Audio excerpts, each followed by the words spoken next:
the thing that really appalls me about the world that we live in is that most people's capacities, talents are being squashed by a regime of exploitation, by a regime which oppresses and which does not allow. I mean, the little Mozarts and the little Einsteins and the little, Dostoevskis to come out in the world.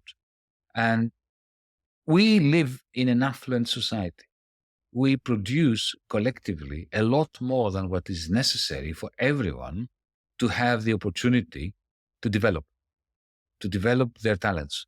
And yet, despite the fact that we have this collective wealth, it is so unevenly distributed because of the patterns of exploitation which are necessary in order to produce that wealth, given the capitalist relations of production and the techno-feudal power of the cloud capitalists, that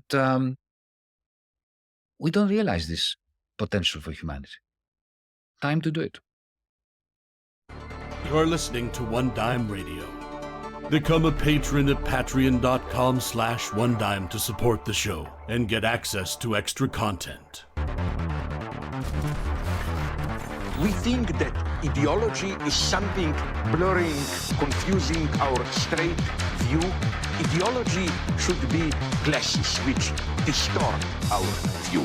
And the critique of ideology should be the opposite, like you take off the glasses so that you can finally see the way things really are.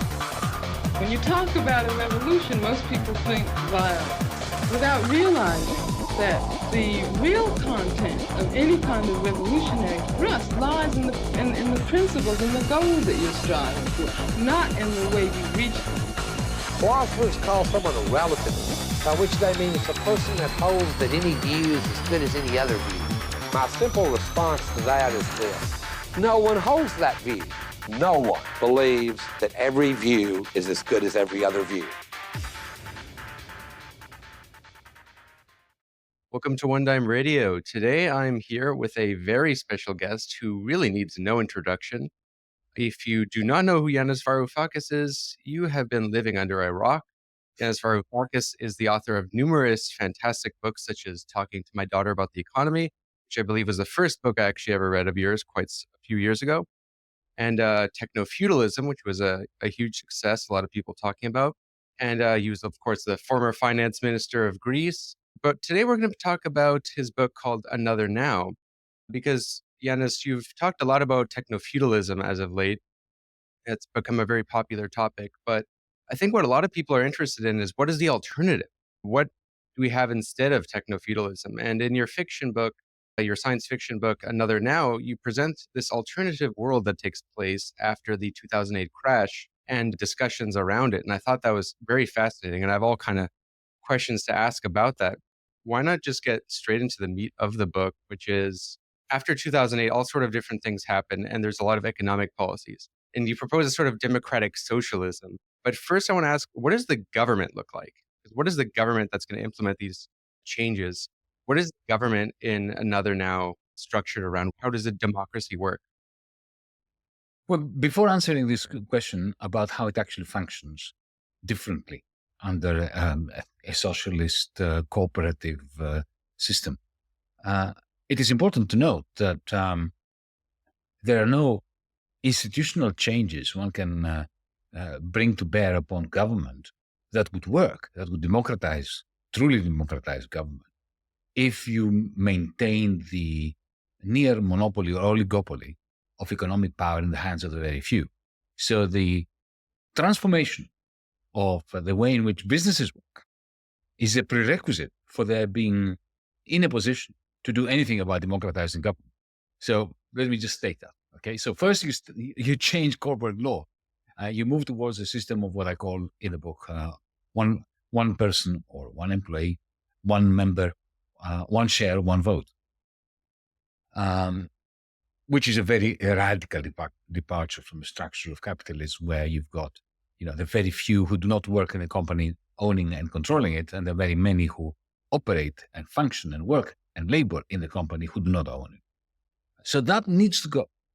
If that doesn't go, along with a monetary system which is monopolized by a few bankers who effectively have the capacity to print money and to distribute it any way they want with the backing of the state. So once you remove the monopoly of the capitalist class over capital and of the bankers over money, then you can come to the question that you posed and answer it. So I'm answering another question.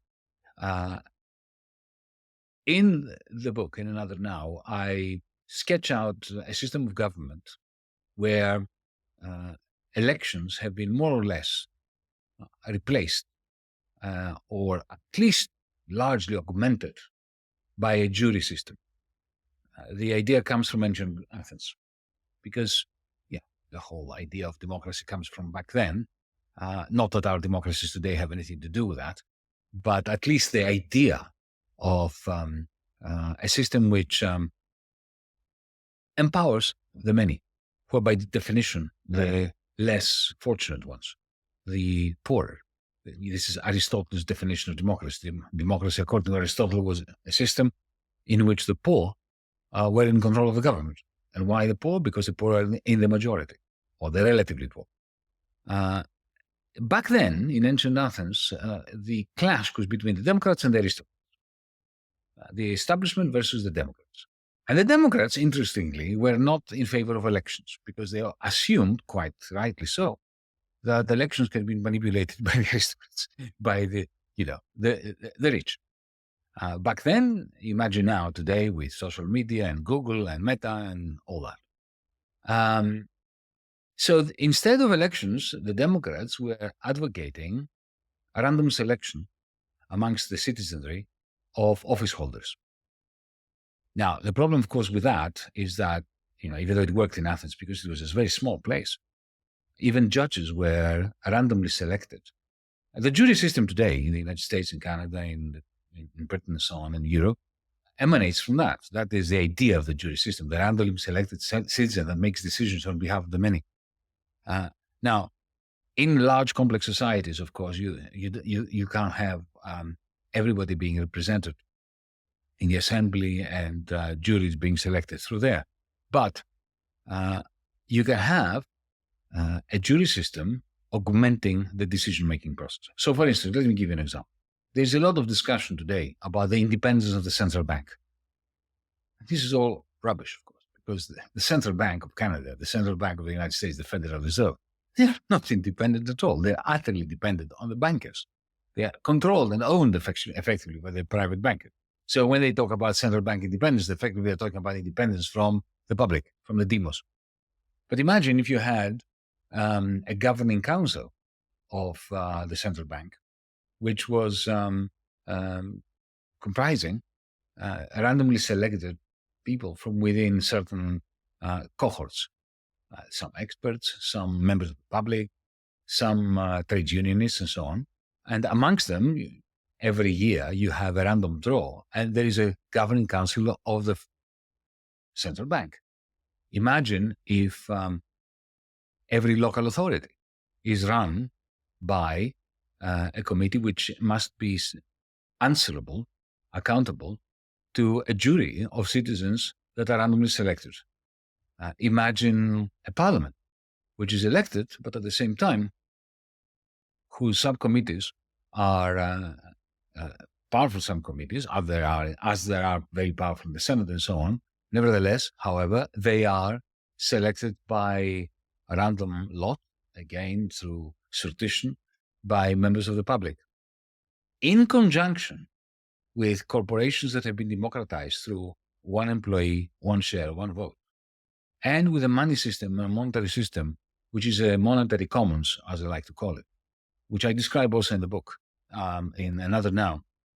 That triangle, if you want, of democratization, of democratizing processes, creates a genuine democracy. One thing that I found very interesting about your whole approach is there's other authors who have tried to envision post-capitalist societies. For example, Paul Cockshot's Towards a New Socialism also likes sortition, having representatives selected through lot, right? The system you're describing. But the system you're presenting favors markets. It's a kind of market socialism. And that's something I actually found the most realistic about it, compared to a lot of, Star Trek utopias, which we're both probably sympathetic to as sort of visions. And you imply in the book that, there's this sort of unresolved dilemma of what goes next after the society that exists. I would be curious for you to elaborate for the audience who hasn't read the book as to the role of planning versus markets in your society, and why allow markets to not have a planned economy. Because some people might say, well, with big data, with the stuff that Amazon has access to, the technologies, why don't we just plan the whole economy? There's no doubt that the kind of central planning that the Soviet Union tried, and not very successfully, to turn into a good substitute for the market, that could work far, far better today, given the algorithms. So, as I keep saying, and some people look at me askance when I say that, Amazon.com would have been the wet dream of the Gosplan, economic planning ministry in Moscow, because that's what they were trying to do. They were trying to replace the market with an algorithm that matched the productive capacities of different units, so different factories, different farms, and so on across the Soviet Union, with the needs, the consumer desires on the other. And in the Soviet Union, because they were doing it with pen and paper, more or less, it wasn't working very well. But today, with Amazon's type of algorithm, it can be done. But the question is, this algorithm, what would it be optimized to do? In the case of Amazon, we know what it is optimized to do, to maximize the cloud rents, or the proceeds, if you want, of Jeff Bezos, of the owner of the algorithm. That's a very straightforward objective to give to the coders of the Amazon algorithm. But when it comes to society, let's say that we usurp and take this algorithm, and we try to create a Gosplan, a universal society-wide or economy-wide economic planning system using such an algorithm. So suppose it's you and me sitting there and trying to say, okay, now let's optimize this algorithm. What would be the objective function? I mean, the case of Bezos is really very simple: maximize his bottom line. What is the bottom line of society? Each one of us has a different view of what the bottom line of society is.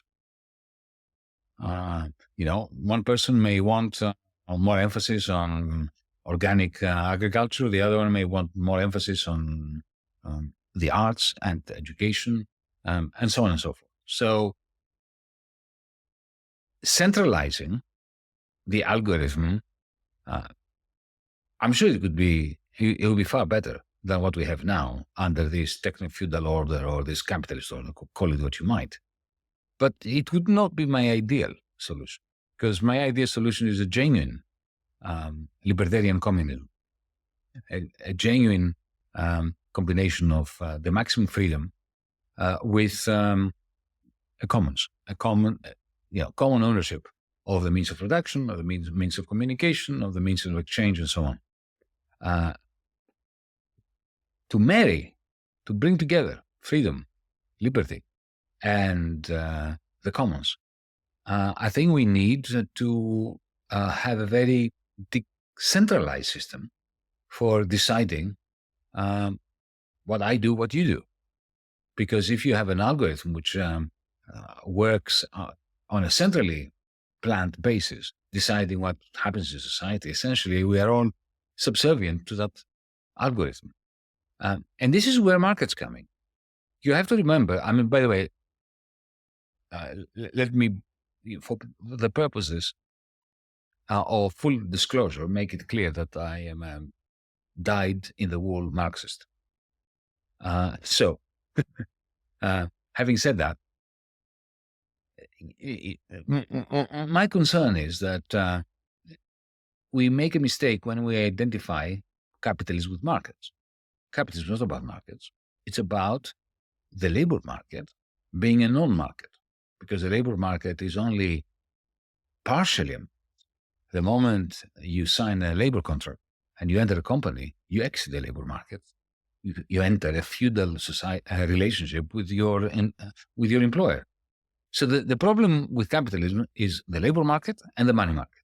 These two markets are the ones that create the circumstances for widespread exploitation, for the inequities, for the crisis-prone nature of the capitalist system, and so on.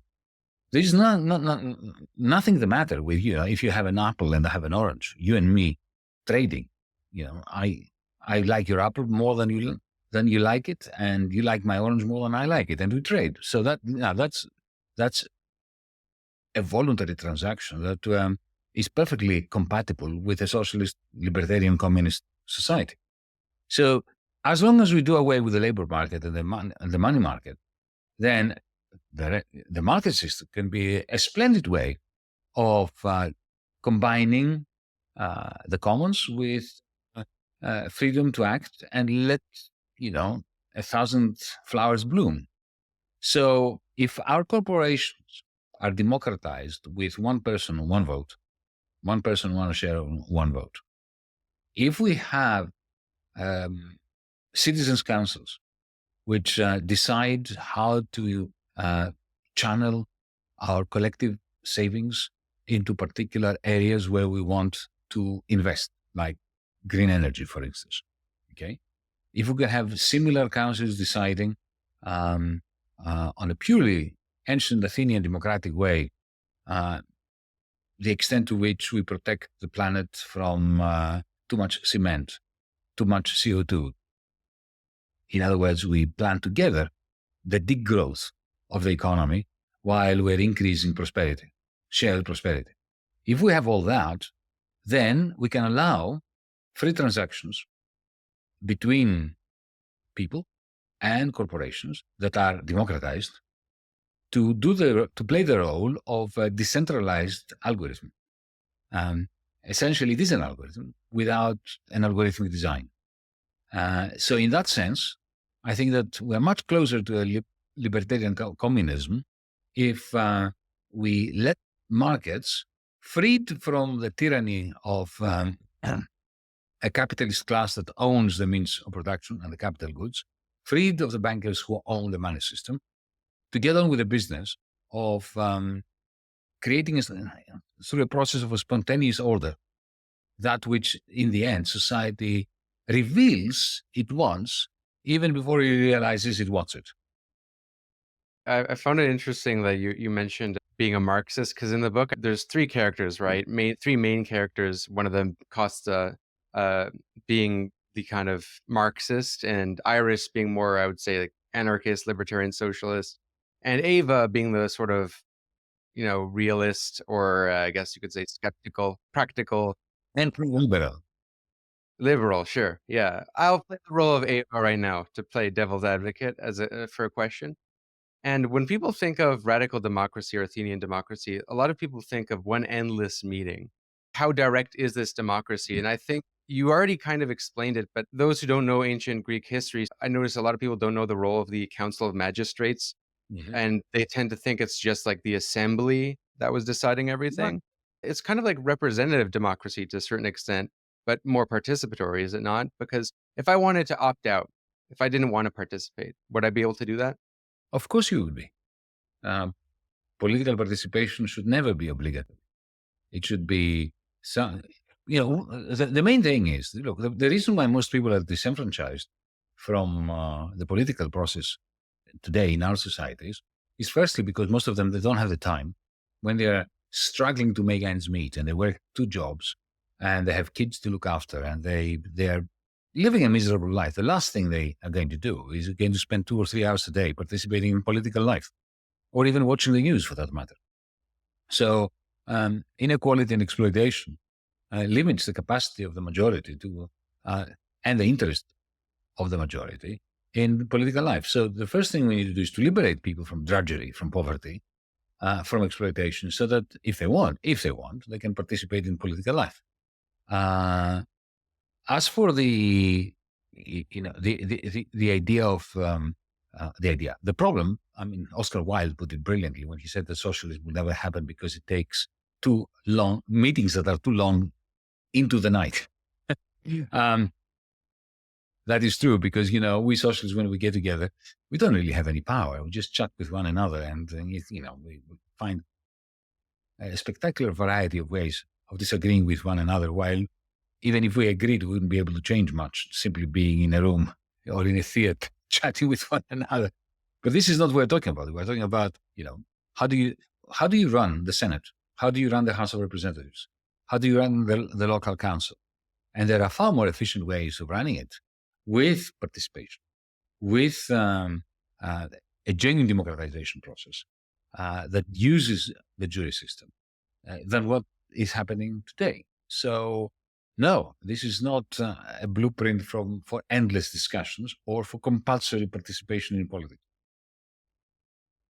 The way I try to sometimes tell it to people is just imagine if, like, instead of Joe Manchin, being elected through getting all this oil money that he can use to influence elections, what if he was randomly selected? What if your congressman or congresswoman was randomly selected? And I mean, it seems like some people immediately object to that by saying, well, why would I trust a random fool? Then I'm thinking, like, well, why would you trust a random fool with money? It's like, think about the average person you know. Would you think they would necessarily make decisions more in your interest? Or, I don't know, Nancy Pelosi?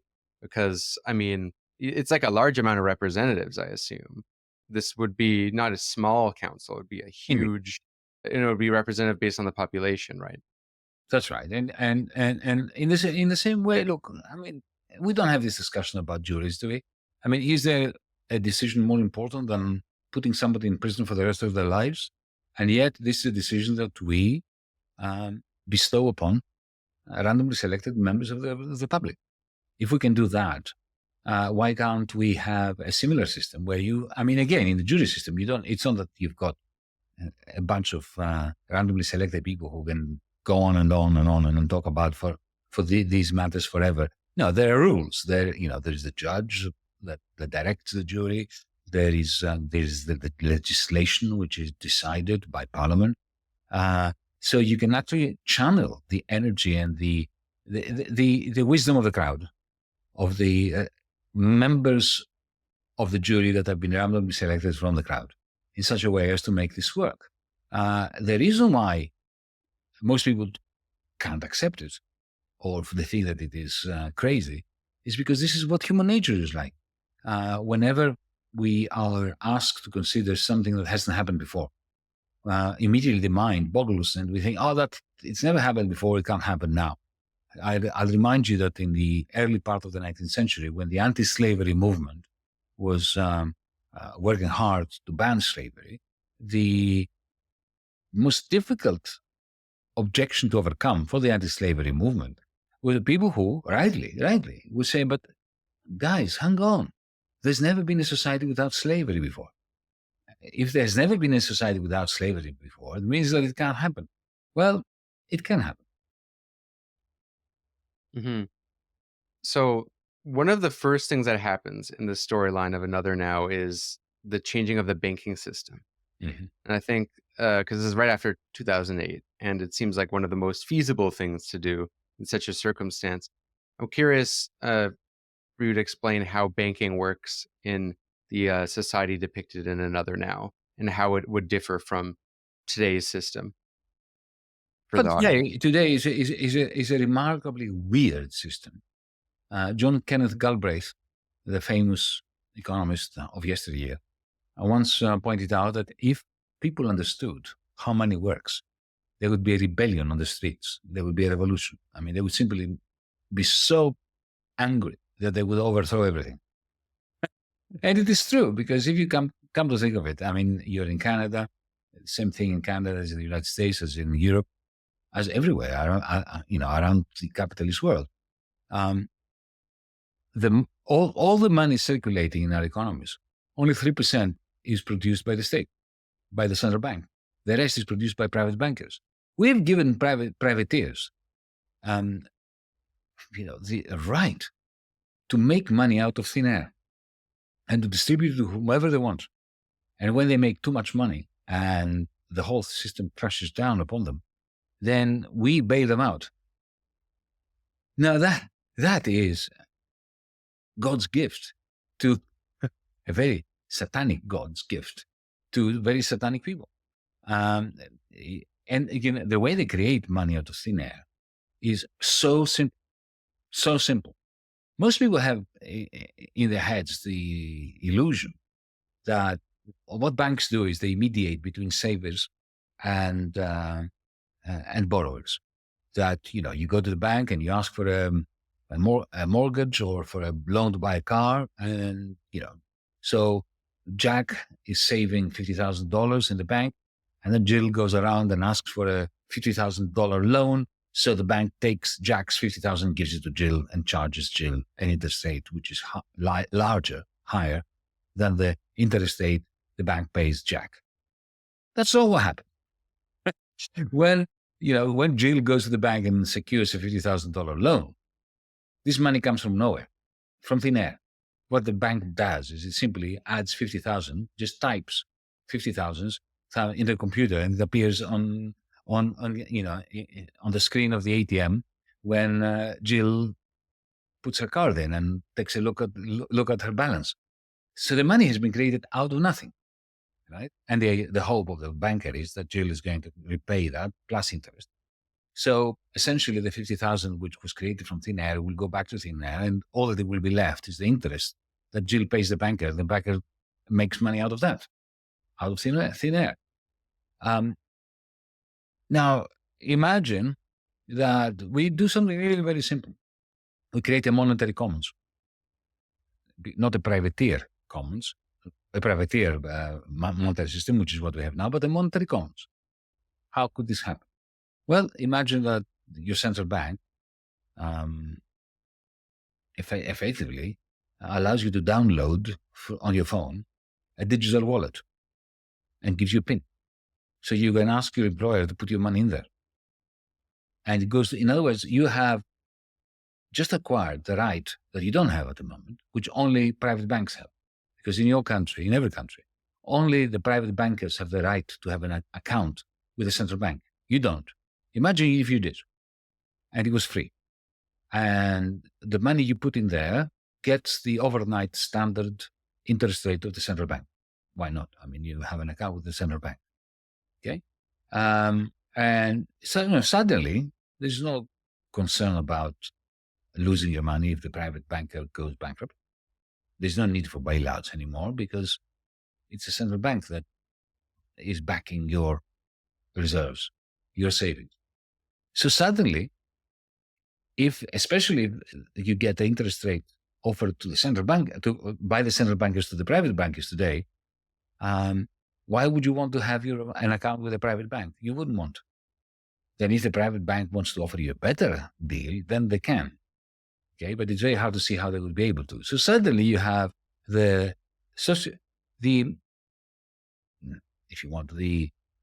nationalization of the money system. But because, as we speak today, in the present system, bankers lever up whatever money, real money they have from the central bank. They take $3 and they to convert it to 100, right? As money goes from our private bank accounts to this digital wallet that belongs to a monetary commons, to the Fed, or to the Central Bank of Canada, which belongs to all Canadians, right? Then the money supply comes down very fast because of this money multiplier of the private bankers. The primary bankers, for every $3 they lose a capacity to create 100. So when you have this transfer of funds from the private sector to the public commons, to the digital wallets of the central bank, then the money supply comes down. But that means that the central bank can increase the money supply in order to keep it steady. And how does it increase that, in my view, right? Well, and this is what is described in another now, by giving everybody a monthly check, not check, but credit. And so you don't have inflation because the money supply is exactly the same.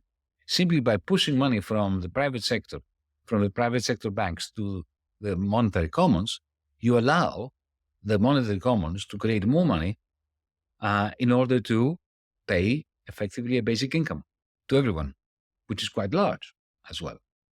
And the money supply remains constant. because of this migration of money from private banks to the monetary commons. And suddenly you have a basic income which liberates so many people from the drudgery of everyday life. It allows them to be creative. It allows care work and non-monetary work, which is important for society, to be remunerated and to be done without people having to do 2 or 3 jobs on the side in order to support the care work that they offer society. And essentially you empower the many to be able to strike better deals with one another, because they're no longer desperate. Because if you're desperate, if you lack alternatives to a terrible contract that is offered to you, you will accept it. So exploitation goes away, and it would unleash amazing innovative powers. People will be able to try their hand at different projects, to create startups, either social startups or entrepreneurial ones that will at some point flourish, or at least a proportion of them will. And therefore, it changes completely the complexion of society.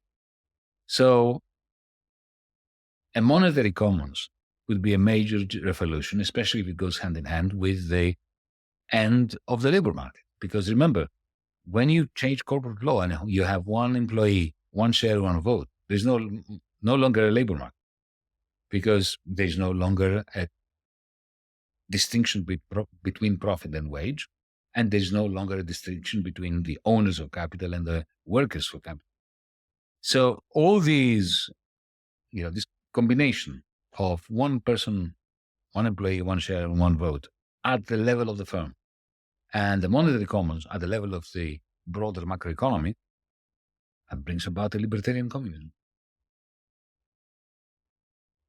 This raises 2 very distinct questions that could bring us in separate directions, but I think I'll tackle the UBI and universal basic services one, because there's a debate within the modern monetary theory community, which I've been heavily involved in, made a lot of videos about modern monetary theory. I know you had a conversation with Stephanie Kelton, but they tend to favor universal basic services over basic income.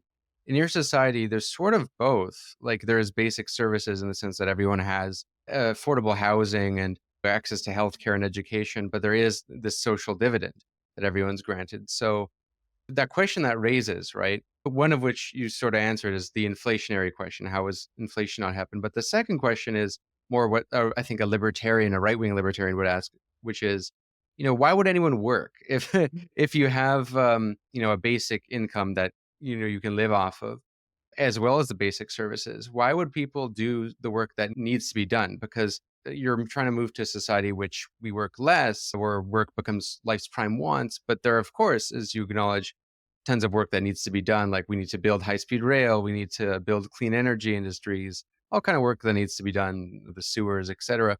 So what would be the incentives to, have this work get done? Why does Elon Musk work? He doesn't need the money. Why does Jeff Bezos work? There is absolutely no logical base to this objection. Because, why did Picasso work? Did he work for the money? I think that, if you stop Picasso from drawing, he would die. It's really very simple. Because you can't stop working as a creative human being. Now, when it comes to shitty jobs, working in the sewers, working in, flipping burgers and so on. Well, firstly, we need a lot less work of that kind. This precarious work, it goes hand in hand with production of stuff like McDonald's that we need less of. So if there's less work being done in that industry, then it's a better thing. But of course, there are, as I said, the sewers are a good example of something that needs to be done. Well, then we need to pay people a lot more for doing it. I mean, at the moment, the most essential work, and we saw this during the pandemic. During the pandemic, we knew what essential workers were, right? And supposedly we clapped and applauded them from balconies during the lockdown and so on, but we still paid them a bloody pittance. Right? Well, pay them more than we pay Jeff Bezos. They are more significant. So that's my answer. By the way, this idea that unless people starve, they don't have an incentive to work. It's an idea that the rich propagate for the poor, but not for their own kids. They create trust funds for their kids so that they always have a basic income. And they never worry that their kids will not want to be creative and and do important things. They never say, "I'm going to give you a trust fund," even though I know that you will be a lazy, good for nothing person. So Bill Gates' kids, Jeff Bezos' kids, they will all have a trust fund, and there will still be an expectation that they are going to be creative people and they will do stuff. They just don't want the poor to have a trust fund. And that really fills me with nothing but contempt for their argument. As for the universal basic services, look, it is a preposterous error to pit universal basic services with universal basic income or against universal basic income. Why? We need both. So if you're ill and you need immediate treatment, you should get it, and that should be a non-market activity. It's a basic human right. You should immediately be treated. End of story. At the same time, you should have a basic income, so you can go around and have a dignified life. Buy the essentials, go to the theater. In ancient Athens, there was a provision for free theater tickets to the poor. And they actually gave them the money to buy the tickets with. So why is the either or? I never understood that. Their big mistake is they assume that UBI must be funded through taxation or government spending. It doesn't. It is to be funded or should be funded through a monetary commons, through the transfer of our monies from the private sector banks to the monetary commons. And then immediately, if you have a multiplier of 10, let's say, and maybe you have a multiplier of more than 10, if you shift a money multiplier, right, of 10, that is for every $1 that the state bank, the central bank has produced, the private sector produces another 10. Then by shifting our savings, let's say, our deposits to the monetary commons, we unleash 90% more spending power without introducing any inflationary pressures. So this is why years ago, 30 years ago, I was unhappy with the idea of UBI. I never supported it in the 1990s when it first came out, because everybody was talking about essentially the proponents of UBI, the initial proponents of UBI were talking about funding it through taxation. And that would be catastrophic, because if you go to a blue-collar worker, especially somebody who's voted for Trump, and you say to them that I'm going to tax you in order to give a basic income to a surfer in LA, or to a drug addict, or to somebody who doesn't want to work, or somebody who wants to be an artist, whatever, they will, that's it. This is politically toxic. That's why my conversion to UBI, which I call the universal basic dividend, not the income so much, was complete when I started thinking that you don't need to tax, and you don't need to create new monies in order to provide a proper basic payment or a trust fund for everyone, essentially. You simply need to socialize or nationalize the monetary system in what I term a monetary commons. And there's also other wealth funds that you talk about in the book, like the digital wealth fund, the data wealth fund, and the penny for your thought, which I thought that was very interesting. It's also kind of a cool solution that might not be inflationary at all in terms of redistributing money. Like maybe elaborate on that, because there's a sort of digital bill of rights of sorts. You don't use those terms. Maybe elaborate on that a little bit. Well, look, at the moment, because the services big tech provides us are free, then we become fodder in their algorithms, and we become essentially what I call in my book, TechnoFeudalism, cloud serfs. working diligently and voluntarily, the worst form of slavery, in order to reproduce the cloud capital of big tech. What is the alternative? The alternative is that these services are not free and our data is not theirs. So the latter is covered by a digital rights bill, which ensures that whatever I produced on the internet or you produced, whatever you have uploaded, your own followers, your likes, dislikes, everybody else's likes and dislikes of what you say and what you post, they're yours. And you have property rights over them. And if anybody wants to use them to train their AI bots to, for whatever reason, then they will have to pay you. But at the same time, you have to pay for using other people's apps and using platforms. Tiny, small amounts. That's the idea of the penny for your thought.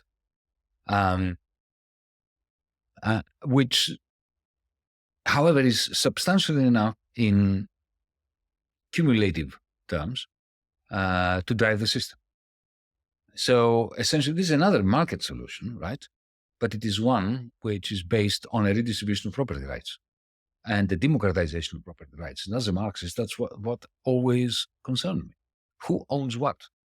That is I'm not that concerned about who knows what. Of course, surveillance is a very bad thing. And, the fact that the NSA has a tap on me, and they do, I know they do, is annoying.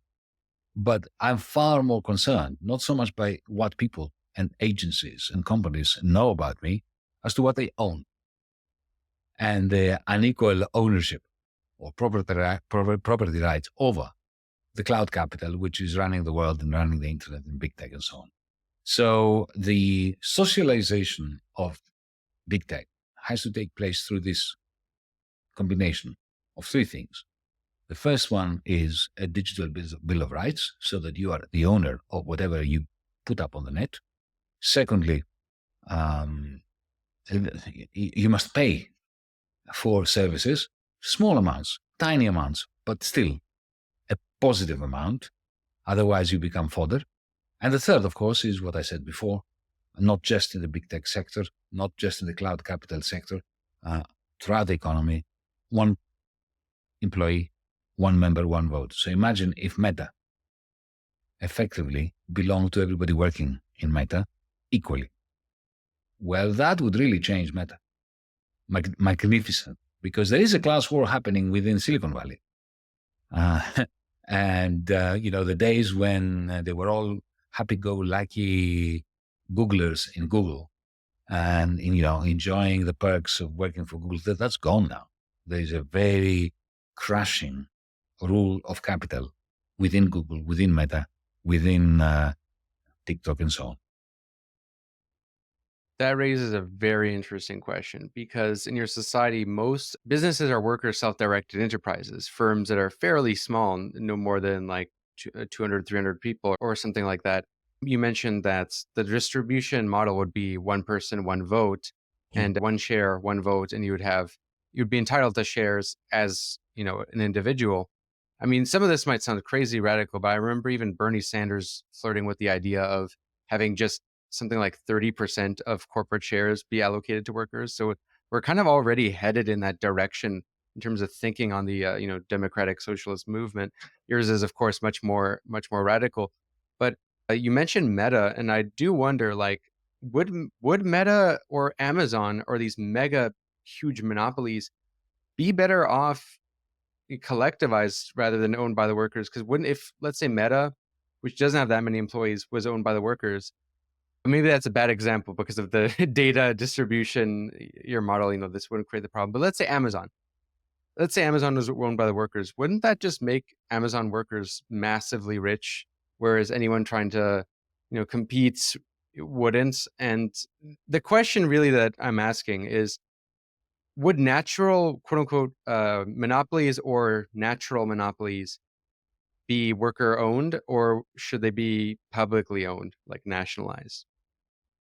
Well, in my book, in Another Now, they are worker owned, but subject to the controls of citizens' councils, which have a duty to assess each company on the basis of a social worthiness index.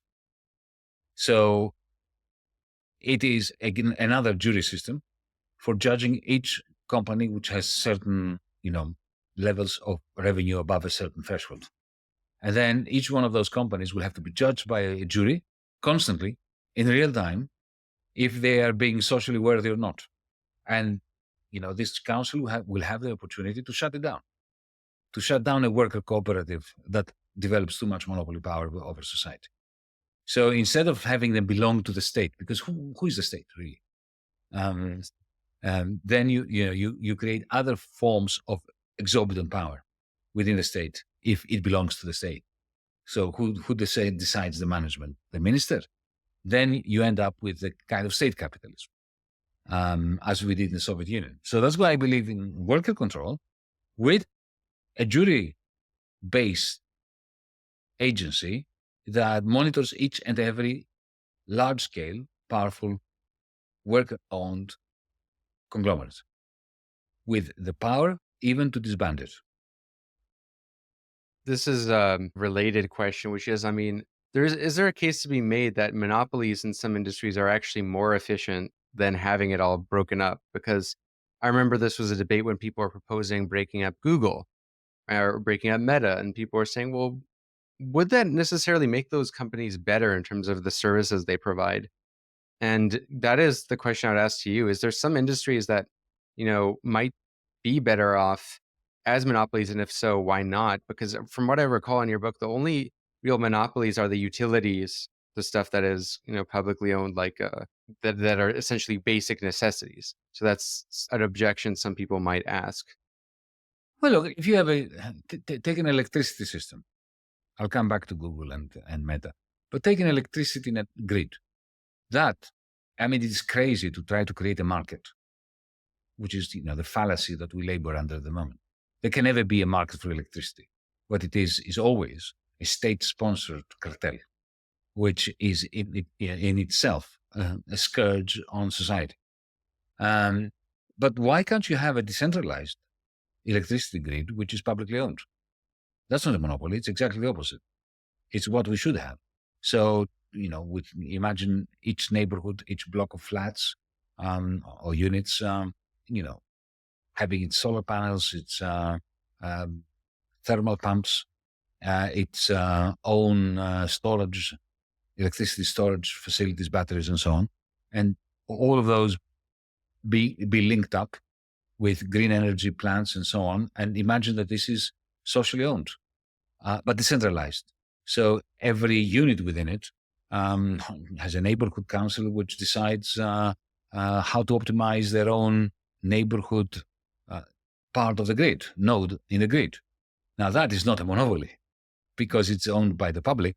It is exactly, the most efficient way and equitable way of running an electricity grid. But going to your question about Google, yes, look, there's no doubt that, for instance, the whole point about Facebook, let's say, right, is that you should be able to find your friends wherever in the world they are. So there's no sense in breaking it up the way that Standard Oil was broken up in state-based companies in the 1910s and 1920s under Teddy Roosevelt. So this kind of antitrust legislation is bonkers in the case of Facebook. It wouldn't work, shouldn't work. But if you introduce one person, one share, one vote, then I'm absolutely entirely convinced that the worker owners of large corporations like General Electric, for instance, may very well want to break up the company themselves in different units. So you have GE producing anything from nuclear reactors to fridges, right? Now, why wouldn't the workers working in the refrigerator company, part of the company, want to spin it off? Because then they would be able, as a collective, to manage it much better than if they had all the other, they had to, to be included in the decision making of other parts of the company that they know very little about. So instead of coming from the top, from a government, and breaking up a company, you introduce worker ownership, and many of these conglomerates will be broken up within, organically, without imposed divisions from above. When it comes to companies like Facebook, again, as I said before, if it makes sense, as I think it does, to maintain it as a unit, as a global player on the internet, if it is worker owned, you won't have Mr. Zuckerberg calling the shots. The algorithm will not be optimized for Mr. Zuckerberg personally. And the way to counter the operation of that group of workers as a monopolist that extracts value from the rest of society, especially if you have the Bill of Rights, of digital rights, which will stop them from doing this. They will not be able to weaponize illicitly obtained data for advertising purposes. And secondly, you have a jury council, a council made up of jury members who, if they overdo it, they can fine them or essentially dissolve the company. A lot of questions that could extend to too, but I think we'll get time for one more question. Exactly. Yeah. I have, probably about just 2 or 3 to rapid fire. The one is, I think, the most glaring question that I can just imagine people asking, which is, how would you incentivize hard work under your system? And I do know you have the bonus system and stuff. You can talk about that, but specifically the one share, one vote.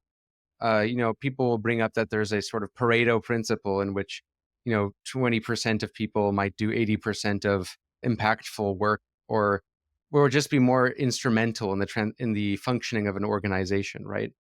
And I think, like, the question would be is how would you reward or enable a sort of meritocracy under this system? And how would you allow the people who maybe have more experience and more, let's say, input into this system, how would they be able to, one, be rewarded and also exercise influence in that system? This question is answered, as you said, under the bonus system within the corporate structure that I are proposing another now. We don't have time to go into this, but I think there is a very good structure there for creating the circumstances so that the members of the corporation, the shareholders, the equal shareholders, have an incentive to provide adequate bonuses to those who are carrying most of the innovative and productive aspects of the company on their shoulders. But you need to read the book for this. Or spend another hour talking just about that. Yeah, if we had more time, I would love to get into the details of that. But yeah, the other detail is you have no income tax in the system, but you have corporate tax. Why the corporate tax? Because some people might say the corporate tax would just be passed on the worker or the consumer in terms of prices. I mean, what's the point of the corporate tax if there's already egalitarian distribution of shares? Well, look, firstly, it's not just income tax, it's sales taxes that I have abolished in my another now, okay?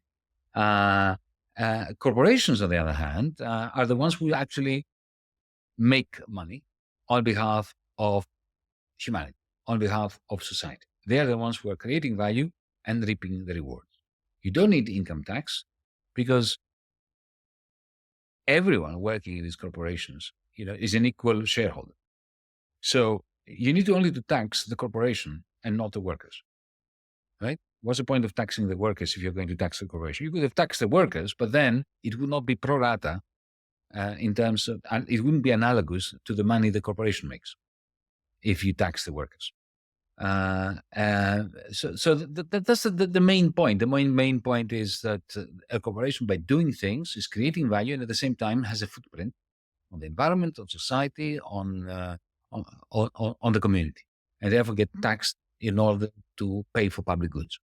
It's really very simple. Transitioning to implementing the politics that you envision in the real world, because of course, you wrote a you express your ideas through a science fiction novel, but you're actively involved in trying to advance sort of democratic socialist vision in the world. And you helped found the organization called DM25, which I'm a part of, and I would encourage listeners to join the local chapter in your area. And the question that I like to ask to socialist intellectuals in general, and this might seem like almost a banal question, but I think it is very important in eliciting differences within the socialist movement, is what is socialism for? What is the rationale for socialism? It's freedom. It's freedom. It's the freedom to choose your partners, to choose your manner in which you express your creativity, and to develop your capacities as a human being. Because, in the end, that's all that matters. The thing that really appalls me about the world that we live in is that most people's capacities, talents are being squashed by a regime of exploitation, by a regime which oppresses and which does not allow. I mean, the little Mozarts and the little Einsteins and the little, Dostoevskis to come out in the world. And we live in an affluent society. We produce collectively a lot more than what is necessary for everyone to have the opportunity to develop their talents. And yet, despite the fact that we have this collective wealth, it is so unevenly distributed because of the patterns of exploitation which are necessary in order to produce that wealth, given the capitalist relations of production and the techno-feudal power of the cloud capitalists, that we don't realize this potential for humanity. Time to do it. Just one last question I totally forgot, but it is crucial I ask because I'm in Canada, and the acute contradiction in my country right now is housing. And I thought actually one of my favorite ideas you propose is your solution to housing. Maybe if you could give a little brief answer to that, just because I think, we need creative solutions in this country. Our main party is talking about solutions like just getting rid of the red tape, and then magically, if you get rid of bureaucracy, you'll have housing. But I think we need serious solutions, and I'd be curious for you to elaborate on those.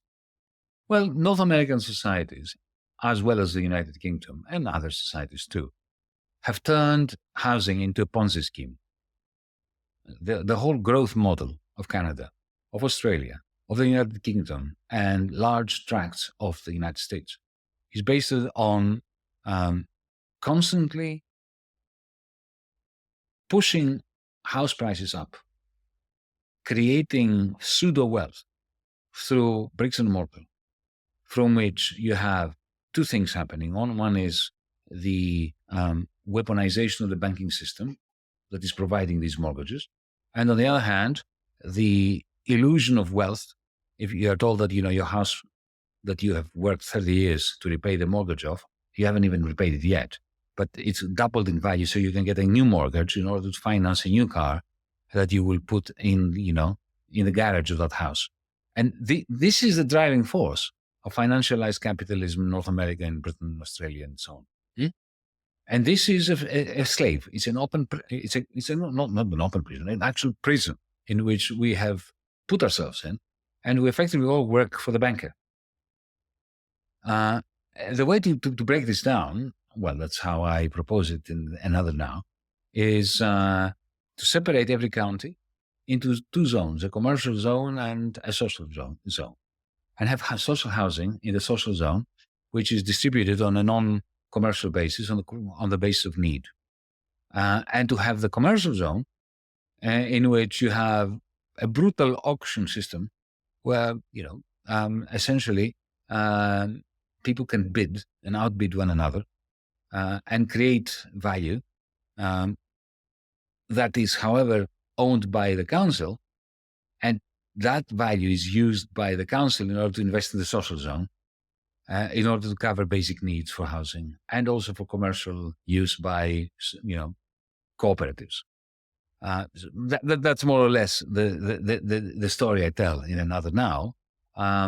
by which the people in another now, which of course don't exist, except for my imagination and maybe yours, have broken out of this prison of debt and housing inflation. Well, yeah, I would encourage listeners to read the book, to see the vision. But I don't want to eat up too much of your time. I really appreciate you coming on the show.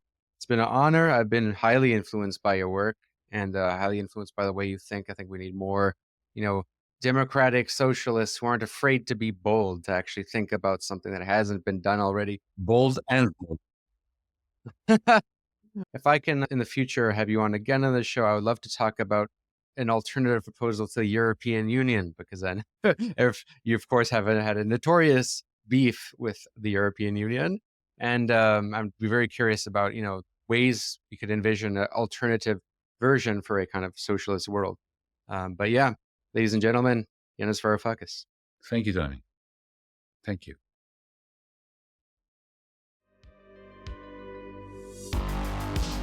My only hope is that when enough people become pessimists, then out of despair somebody maybe does something. But you know why I also like to be a pessimist? Because it's the only way to have a nice life. If you're an optimist, then always bad things happen and you are always disappointed. When you are a pessimist, then you look around, okay, there are bad, but from time to time something nice happens and you are, as a pessimist, you are a little bit glad all the time, no? You are listening to One Dime Radio. Become a patron at patreon.com/onedime to support the show and get access to extra content.